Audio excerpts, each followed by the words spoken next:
All right, hello, ladies and gentlemen, and welcome back to another episode of Season 3 of the Rule 34 podcast. I am Jack, joined by Dominic Castillo. And Giovanni. All right, so we're here today. No intro because you already know. Today's episode is our top 10 albums of 2022 list, and so there's a lot to cover. But of course, always save a little time at the beginning to just quickly ask, how have you two been? I've been not so good lately. School-wise, passed classes by the bare minimum. PogChamp. I tore my muscles yesterday on my back. So work has been pretty difficult. What else? What else is going on? Christmas is literally right around the corner, and I was able to buy some gifts. The only unfortunate thing is that I'm not sure it's gonna arrive on time because, delivery times, and everybody's rushing to buy gifts on Christmas.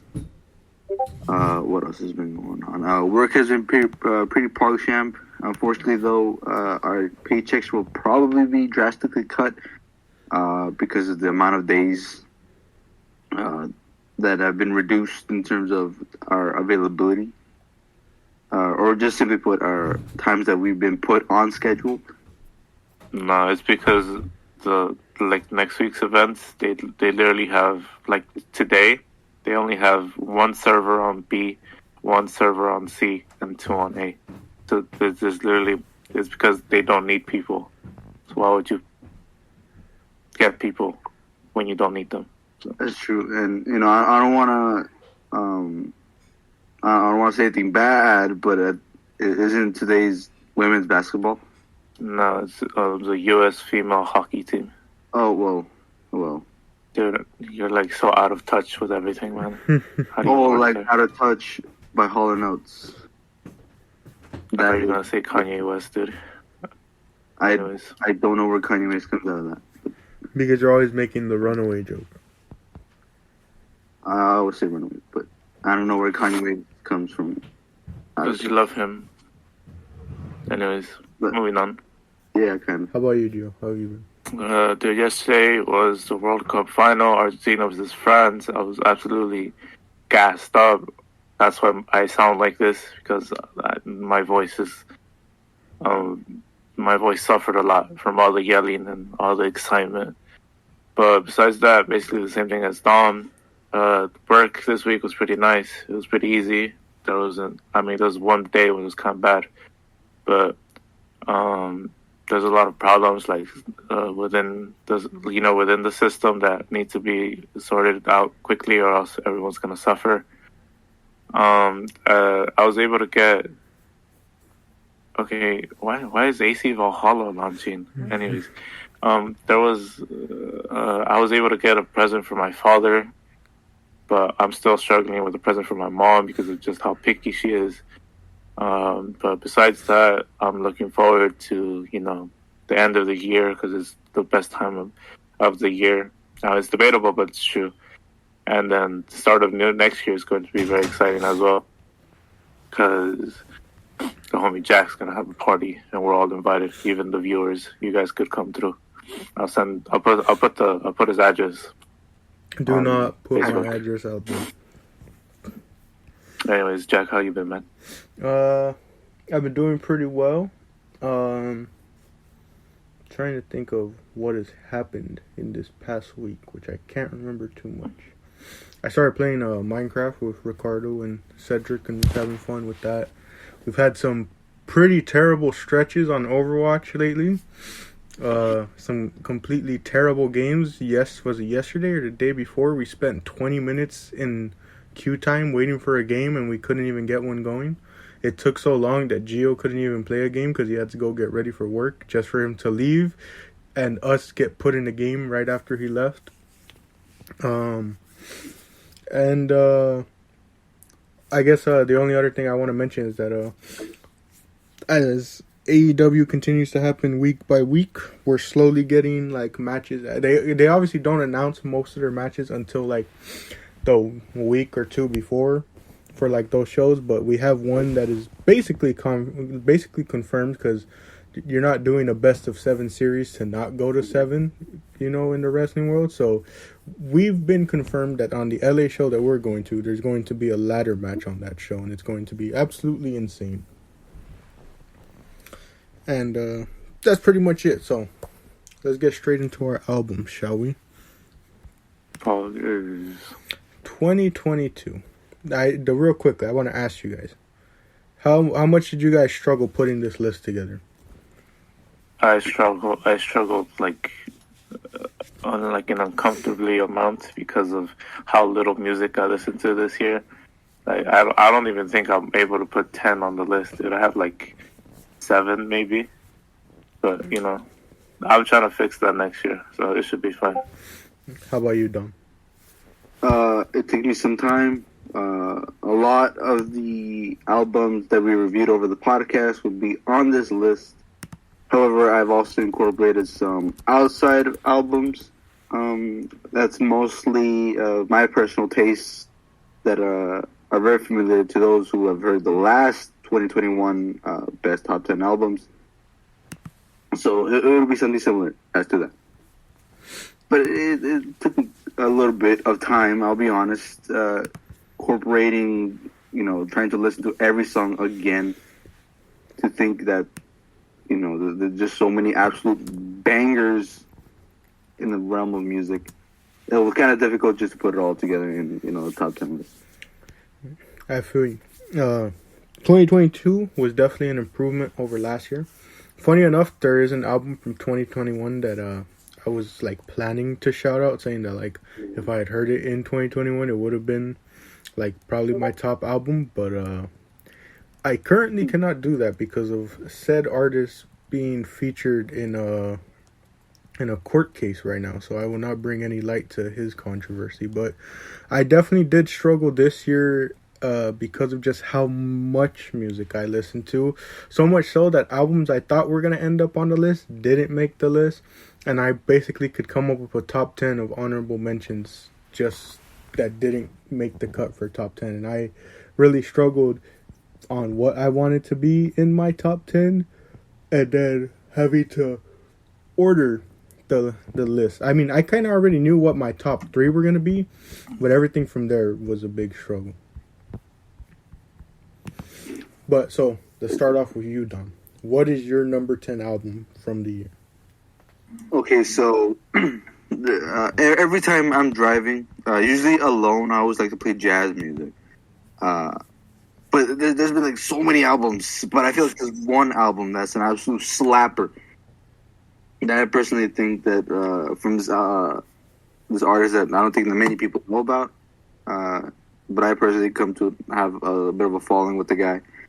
So, top 10 album for the year, Lifted by Trombone Shortly. Okay, so basically, Lifted by Trombone Shortly is a follow-up of an album that was released 5 years ago. So, way back in 2017.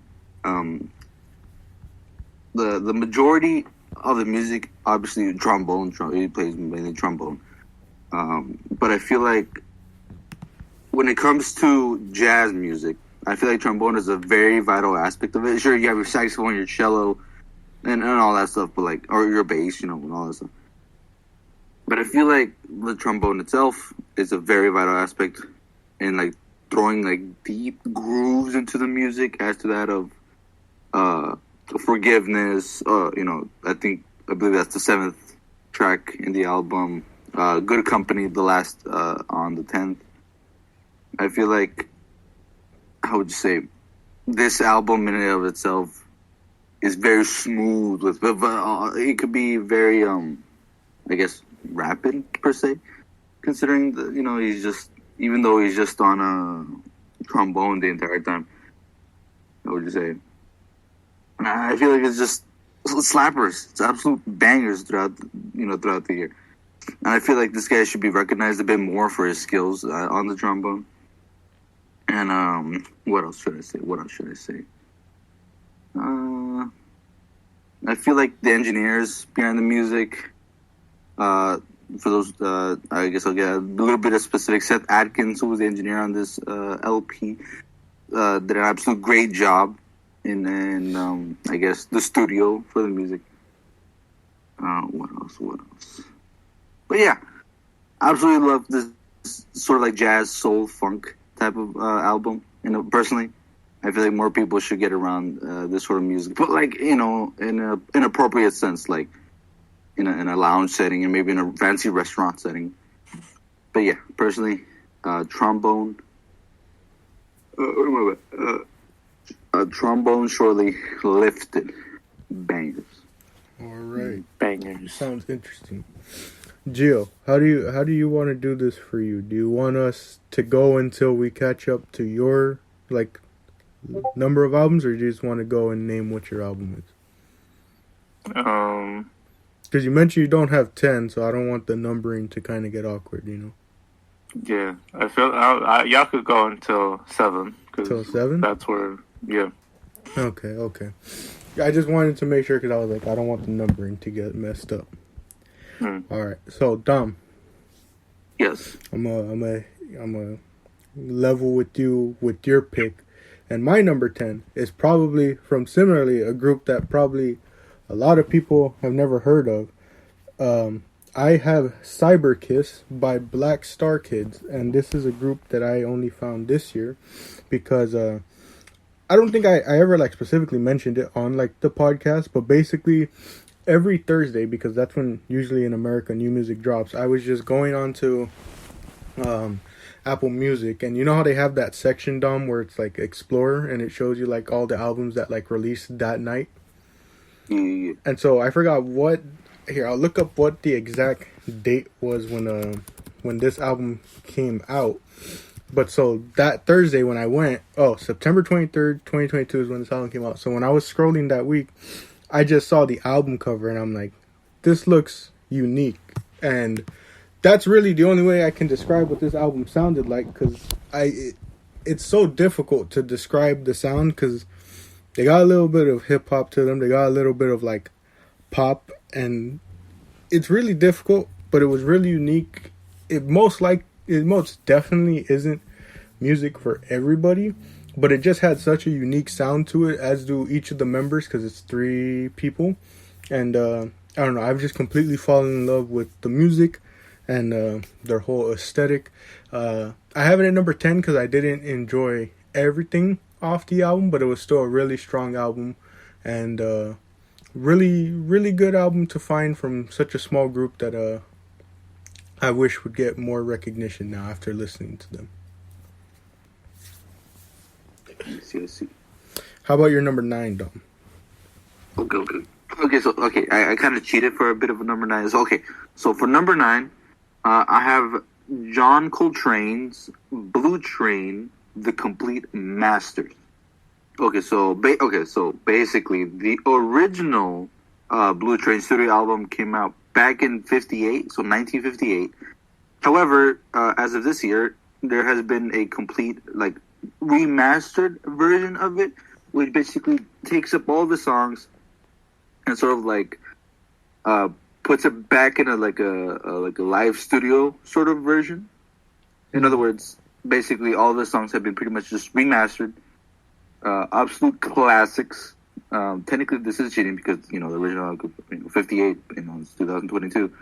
But I feel like revisiting back to his old albums and seeing them in a different light brings it back to a new perspective of Coltrane's music. His music are just absolute slappers. I feel like Blue Note Records really did a good job with this. If I remember correctly, I believe back in '58 it was recorded in New Jersey in a specific studio. I forgot the name of the studio, and I feel like they recorded this and remastered this at the same studio that it was back in 1958.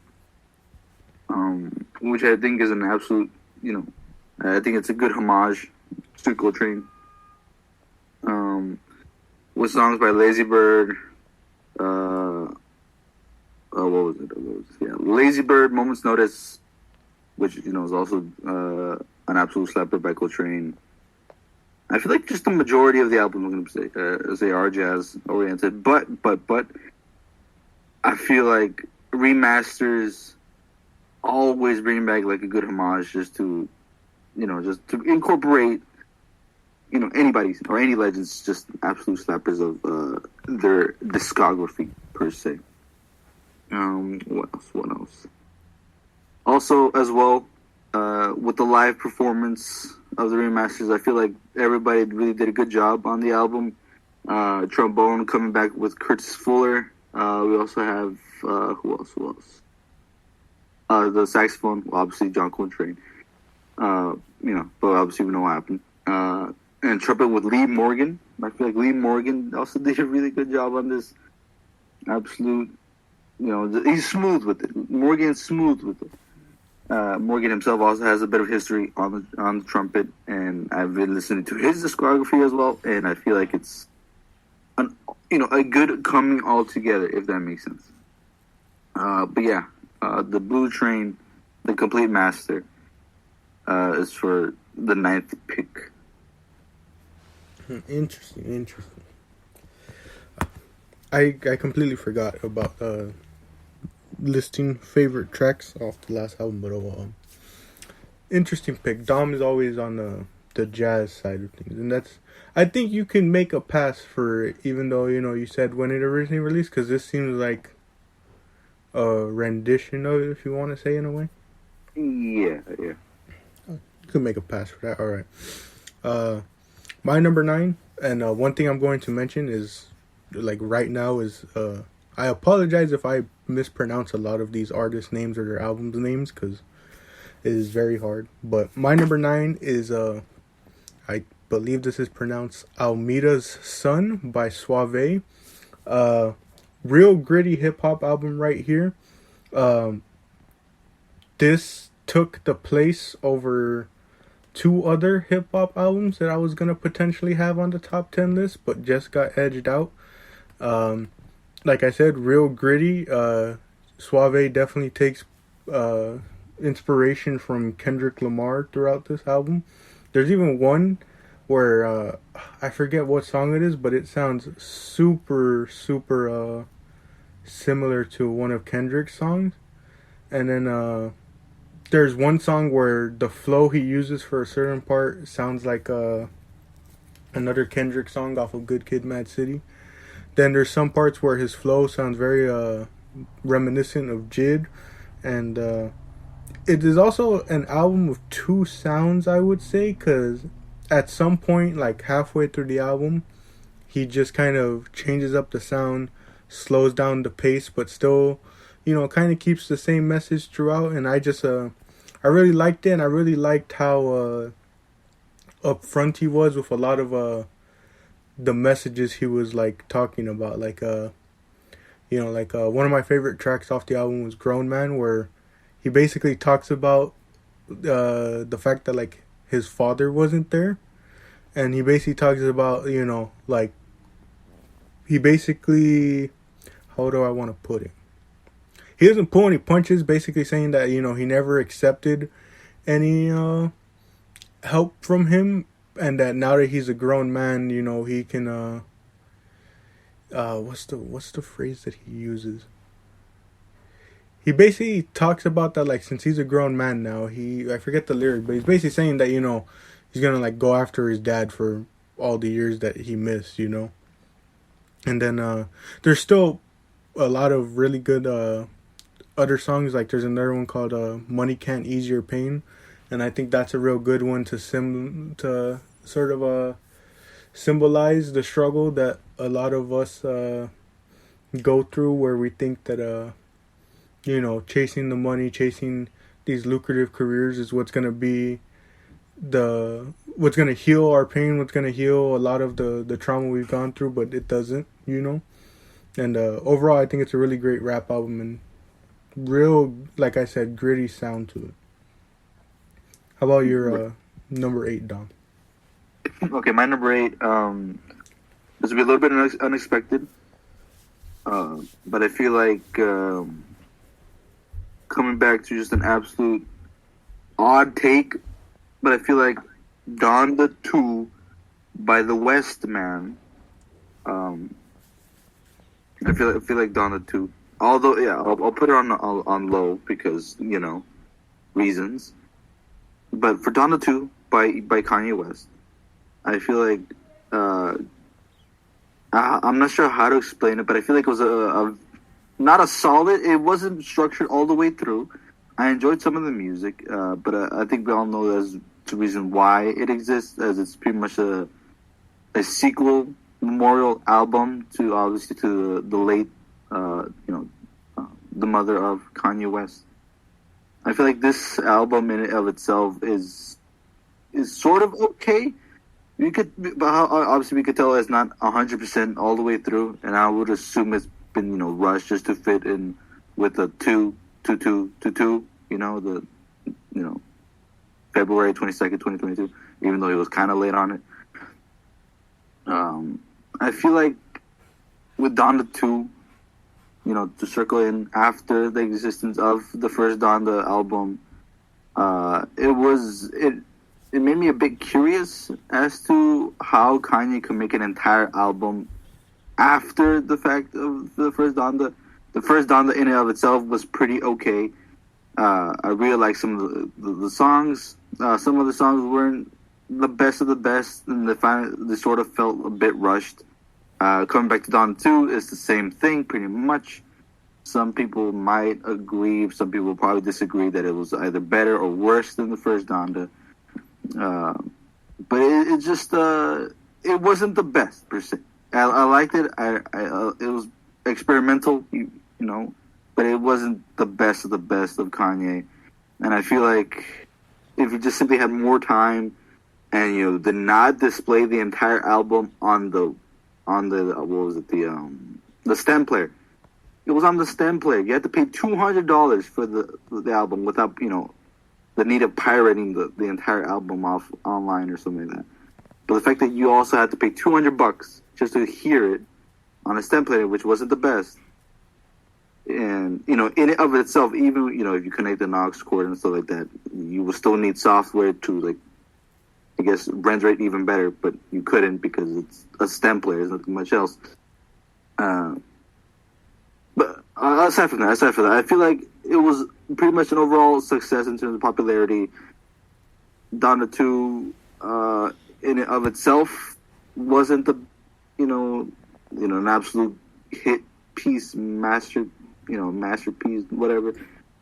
But yeah, I'll put it on that spot. Donda 2.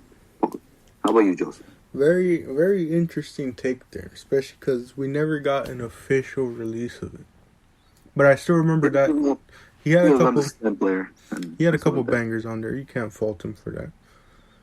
Definitely wish he would have gone to finish a lot of some of the songs that he just played at that second showing, but oh well. I don't think we'll be getting at least Donda 2 completed from him anytime soon. My number 8. My gosh, here comes my terrible Spanish. My number 8 is Las Ruñas by Rico Nasty. This is a great punk / alternative style album for me. I think I don't know. She's definitely made a name for herself in the hip-hop world and circle, I would say so. Especially from her startup. I remember back in I want to say it was 2017, I think. It's somewhere between 2016 and 2018. I remember seeing the YouTuber I'm Dante reacting to a lot of her stuff. And basically, she went from a small artist out of, I forget where exactly she's from, but I'm pretty sure it's the DMV area. She is, let me see if I'm correct on this. Yeah, she's from Washington, D.C. Yeah, she's from is that the DMV area? No, I don't think D.C. is included in the DMV area, but I could be wrong.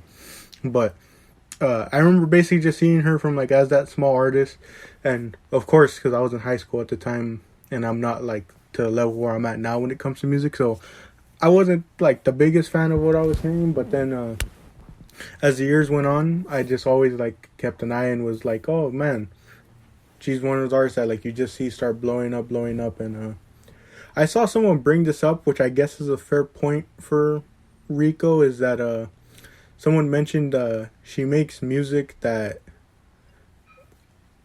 both guys and girls can listen to, and I don't know. I think that's kind of a stupid statement to make because, I mean, sure, there's some artists, some songs, whatever that like you listen and you can't imagine maybe like a guy listening to that or a girl listening to that, but like I think music is like for everyone. I don't think music is gendered in a way. I think that's kind of a stupid take, but I don't let any of that take away from the fact that this album from Rico was really good.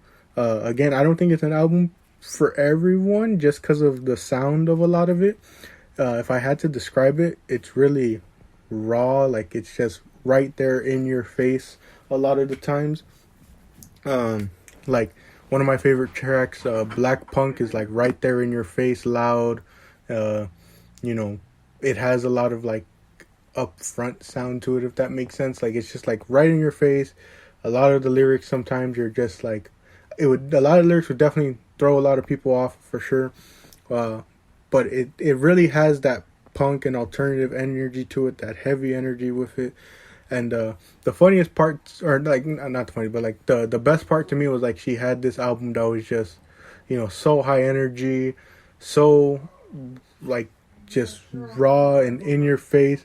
And then what's it called, the part that like I liked the most was that it's like all that, and then boom, the last 3 tracks are just so like emotional in a sense, and really get right to you, where she like details her like I want to say her like relationship past, like in the 2 out of the 3 songs, and then the last one is about her child and like seeing him grow up and all that. So real great stuff out of Rico for sure. All right, how about your number 7, Dom? Okay. Number 7, going back to the jazz.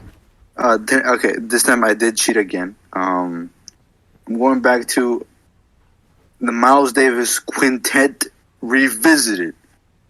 Obviously not by Miles Davis, but by a band that essentially remasters the absolute classics. I feel like this LP, this album, this discography pretty much goes through the legends, just absolute bangers. Obviously, the same thing pretty much with that of the how would you say the what was it, the John Coltrane album. It basically remasters a lot of his classics. It essentially brings back new life into Miles Davis's discography. Personally, when it comes to Miles Davis, I feel like his absolute legendary music, such as that with like Blue and Green, it's always been a favorite of mine, and I've always been trying to look for like an LP record based off the Blue and Green album of his way back when it was released. But with this, I feel like with this Quintet Revisited, I feel like it's not a throwback, a homage to the great Miles Davis. When it comes to Davis's, I guess, jazz, I feel like he's like, how would you say? Moment. How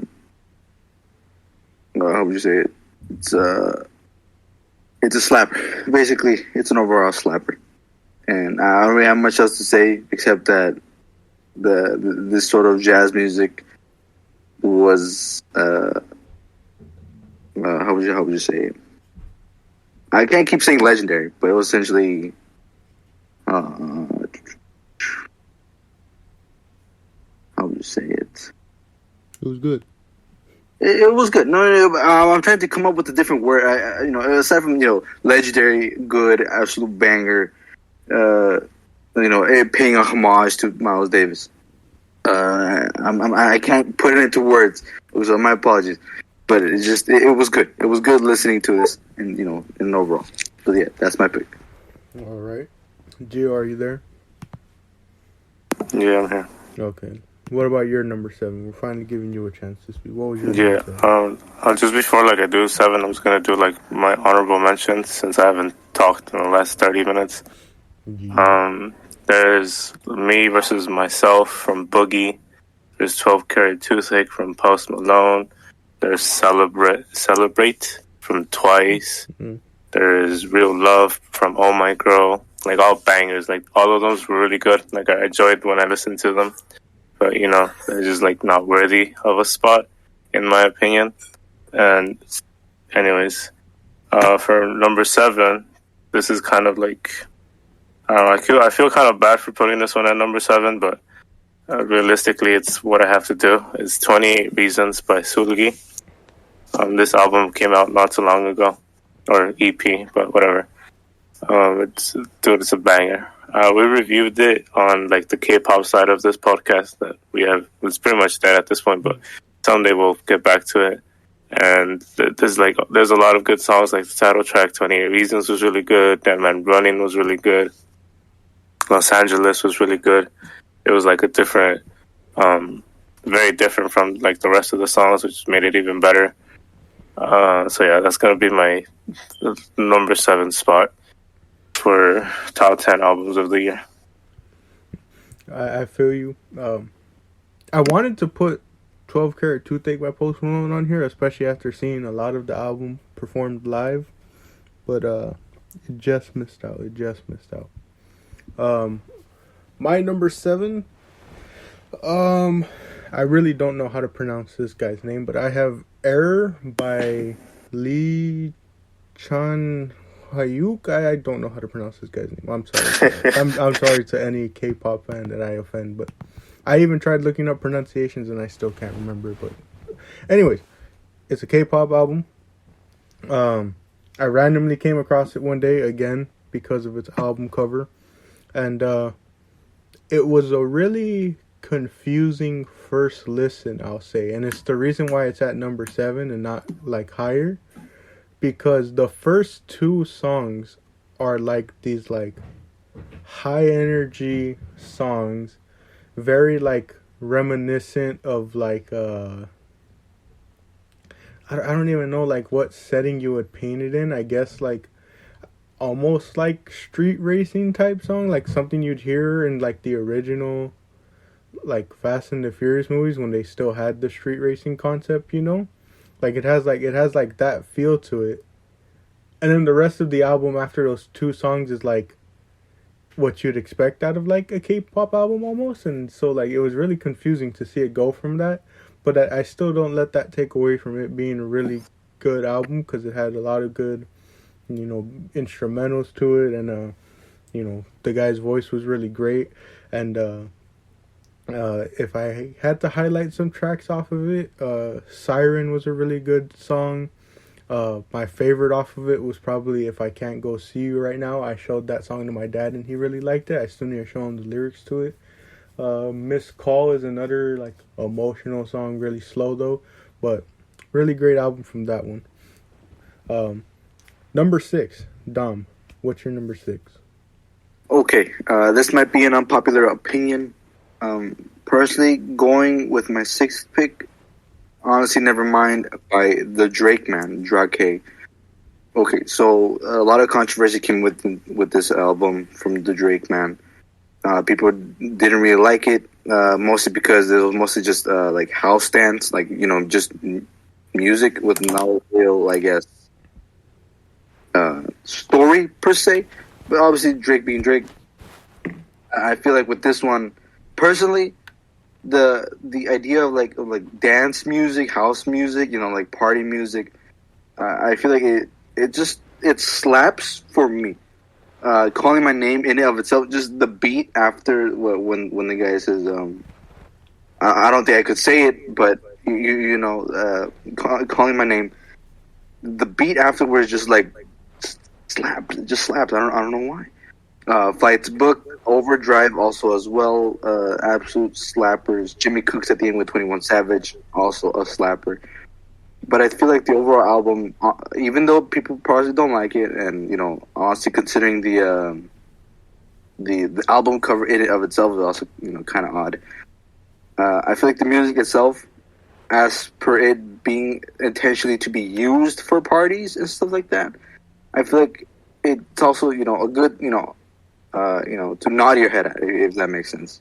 It's I personally calling my name, although I would say the lyric itself are a bit odd, but I feel like the composure of the beats, the composure of the transition of going from like the soft intro, like of Drake's voice, and then you get that very odd transition from the soft intro to just an absolute, good rhythmic beats, just like boom, boom, boom, boom. I feel like it's not the best, but I feel like personally to me, no, I mean not the best to others, but personally to me, I feel like this one just felt good to hear. That's me. Interesting. All right. Gio, how about your number 6? Sorry, my number 6 would be Flashback by Icon. Absolute banger of an album. Unfortunately, though it's not, quite possibly the last album we'll get out of Icon, because there's already rumors that certain members are leaving. So for all we know, this is it, the last one. The title track, But You, is really good. Dragon is my favorite one on this album. It's just the rap part was like, they're like doing stuff, and then Bobby comes on and he starts rapping, and he's like, yo this, yo that, you, and all that. I was about to curse. But yeah, it's straight fire, bro. I love that song so much. And like the other songs, like the ballads of this album are really good too. Really strong messages. I can't remember the messages because it's been so long, but the feelings are still there, and that's what matters. So yeah, for number 6, Flashback by Icon. Absolute banger, bro. Shout out Icon, man. My number 6 is 2000 by Joey Badass, an album we reviewed on this podcast, and still holds up since we reviewed it. It doesn't crack the top 5 because I just can't, man. I just can't get over the fact that like he was doing so good. And then, this is no offense to any of the artists or any of the fans of those artists, but then he has that track with West Side Gun that I just still can't get behind, like I just can't listen to it. And then he has that freaking track with Chris Brown, man. This is another album that has a song that is ruined by Chris Brown. First, it was this one, then you have Heroes and Villains having a absolute banger of a song being ruined by Chris Brown for whatever reason, being thrown on the end of the track for like 20 seconds in Heroes and Villains. So, but other than that, this album is really, really good. It has for me, who's followed him for a long time, I like the little connection to his first debut mixtape with 1999. And one thing we didn't get to mention in our review because we ran out of time was talking about the album cover and how it was like similar to that style but a little bit more modernized. And it still holds up with a lot of great songs like Cruise Control, and and it still has some of the absolute highlights in Show Me, Wanna Be Loved, Head High, and then of course the highlight of it all is Survivor's Guilt. Still an emotional song to this day about his best friend, Capital Steez, and kind of I just love the whole message of coming to terms with it all, and finally not being afraid to like speak his mind on it, and basically say that like so many people want to blame me for it, so many people want to think this and that about me, but this is what I had to deal with too. Like it wasn't just these people that lost him, it was also me. Like he was my best friend, he was damn near his brother, and just really good album. Doesn't crack top 5, but really good from Joey. I will say, actually no, never mind. I'll leave that out for this time. But really, really good album. And with that being said, we're gonna close out this episode tune into part 2 where we reveal our top 5 from each of us. And I'll say this, I don't know about you guys, but my top 5, I'll say in a sense, is flawless, quote unquote, because from here on out, I think these next like 5 albums for me were ones that like didn't have like a single miss on them, you know. And that's what got them into the top 5. 6 through 10, they have a couple of songs on there where I was like, I didn't really like. There's a couple misses, but the top 5 I think is solidified. But see you all in the next episode.